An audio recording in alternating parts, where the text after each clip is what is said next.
What's up, guys, and welcome to the second episode of Broadcast Boys. I'm Alejandro Narciso with stateofview.com. And I'm Peter Ariz with CanesInsight.com. And last week, we took a trip down south to visit Killian High School, home of the Cougars, and home to new defensive backs Jaquan Johnson and Sheldrick Redwine. Because Jaquan Johnson's already enrolled in Miami, we were not able to speak with him, but we were able to catch up with head coach Cory Johnson. And I got to pick Sheldrick Redwine's brain on the field and see what he's all about. All that, right now.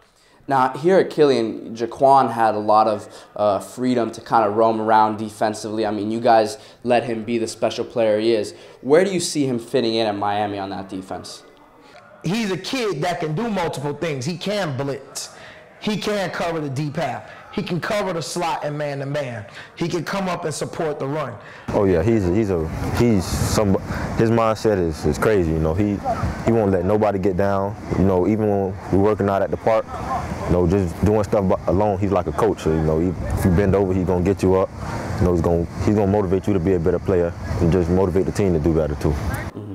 Now with Sheldrick, you know, obviously he's a kid who really took off late in the recruiting process. He had all these big-time schools, Texas, Louisville, Miami after him.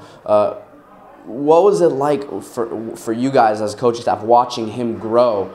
Because he was a name that people knew about last year, but the way that he took off last year was really special. Redwine is my family member. He's my little cousin. Me and his mom are cousins, and me and his granddad are cousins. So he's my little cousin, and no one ever knew because of how hard we were on him.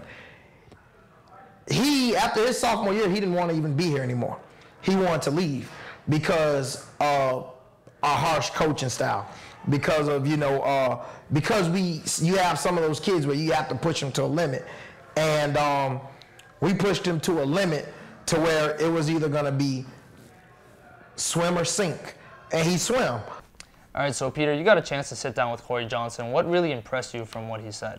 Yeah, you know, I've had the opportunity to watch Jaquan Johnson at Killian over the past 4 years, and everything you heard about him was his leadership ability on and off the field was at another level from anyone else on the field, and you could really tell that from watching him. And talking to Coach Johnson really validated a lot of those claims. He said it himself, this is a guy that came in his freshman year in high school and was the leader of that program from the start. So I line up maybe 3 yards behind the ball, because a lot of these receivers in college now, that's what they do to get some space because they're so fast. You're going to be facing that with Malcolm Lewis and Stacy Coley once you get to practice. Yeah. So when you see a receiver 3 yards deep, what do? You know, you still, whether you're pressing, you know, you still have to, you know, get a good base, you know, shoulder width apart.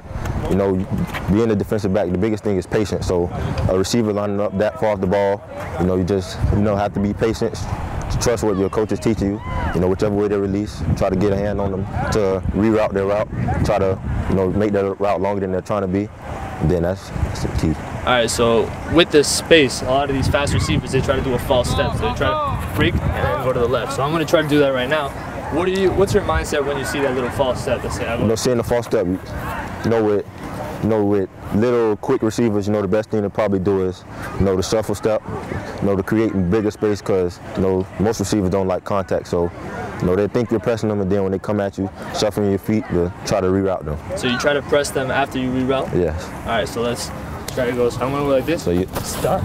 And then you're going to put your left arm around me? Yes. So what does that left hand do? Left hand do, depending on where your help is, you have help on the inside, then you want them to go inside. But if you don't have help on the inside, then you want to put your left hand on their inside shoulder, so you can stop them and make them go outside where your help is. All right, so let's say I do go outside, use that false step to go outside. Let's see. So I'm gonna then you want to put your left arm, and then if they're close to the sideline, you want to, try to muscle them, get them closer to the sideline. So, that takes away plenty of space. They don't have on the sideline. They don't have space to, do anything really. So what type of cornerback are you? Are you more physical or speedster back? Because that determines what type of. No, I'm a physical cornerback. I like getting my hands on the receivers. Not letting them get off the line. Just trying to be an intimidating presence. All right. So when I get off the line, let's say it's a running play, I'm gonna go to the left. I'm gonna try to block you. What's your mentality when you see that? Do you anticipate the run? Nah, you never want to anticipate the run because, you know, being a defensive back, biggest thing is the pass, so you never want to anticipate the run. But you know, how I feel, I pride myself on not getting blocked. I hate getting blocked. I hate when receivers have their hands on me, so I try my best not to ever get blocked. All right, so you see a receiver come up, and you can't even put your hands on him right now. So what are you going to do in that situation? No, extend my arms so they can't get into my body, look back, but stay square, so either way, you have to control the receiver to let them know which way they're going the way that you want to go. So it's hard for them.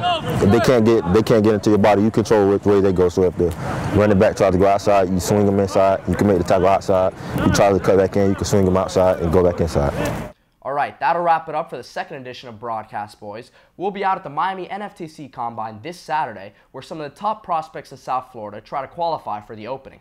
And keep your eye out next week as we take our first look at the Swag 16 class. That'll do it for us here. Have a great day.